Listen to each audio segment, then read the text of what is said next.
আসসালামু আলাইকুম। দেশ বিদেশের সকল ফেসবুক ফ্রেন্ডদের জানাই সালাম। আমি ফেসবুকে আসলাম কিছু ইসলামী কথাবার্তা নিয়ে।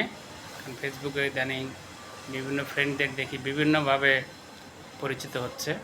তো এখানে আমার মূল লক্ষ্য হলো দ্বীনি প্রচার, যে আমরা দ্বীনের প্রচার করব ফেসবুক অনলাইনের মাধ্যমে, যাতে আমরা ইসলাম সম্পর্কে ভালো জানতে পারি, ইসলামকে মানতে পারি।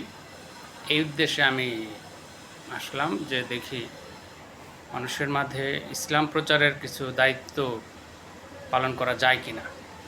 সেই ক্ষেত্রে আমার আলোচনার যে বিষয়গুলো মূলত থাকবে, যে ইসলামের যে মোট 5টি স্তম্ভ, কালেমা, নামাজ, রোজা, হজ, জাকাত, এই বিষয়গুলো নিয়ে আমরা একজন মুসলমান হিসেবে আমাদের এই 5টি স্তম্ভের উপরে কি কি কাজ করা দরকার, এই বিষয়গুলো আমাদের জরুরি।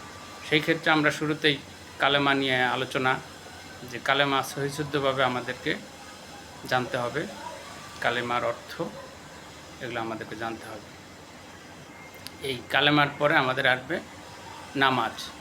নামাজের বিষয় আশায় জানতে হবে। নামাজ প্রত্যেক মুসলমান নরনারী, সাবালক নরনারীর জন্য নামাজ ফরজ, নামাজ আমাদেরকে পড়তে হবে। এভাবে আমরা পর্যায়ক্রমে একটার পর একটা জানব, সব একবারে হবে না, পর্যায়ক্রমে জানব। সেই ক্ষেত্রে প্রাথমিক আগে কালেমাটা সহিশুদ্ধভাবে পড়ব, জানব, কালেমার অর্থ জানব, এবং এই ইসলামী বিষয়গুলা যখন আমি নিজে জানব, তখন আমি আবার কী করব, অন্য বন্ধুদের সাথেও শেয়ার করব। কারণ ইসলাম এমন একটা জিনিস, আপনি যত প্রচার করবেন তত আপনি নিজে উপকৃত হবেন, আপনার দ্বারা আরেকজন উপকৃত হবে, এবং সেই উপকারের একটা অংশ আপনি পাবেন। ইসলাম শান্তির ধর্ম।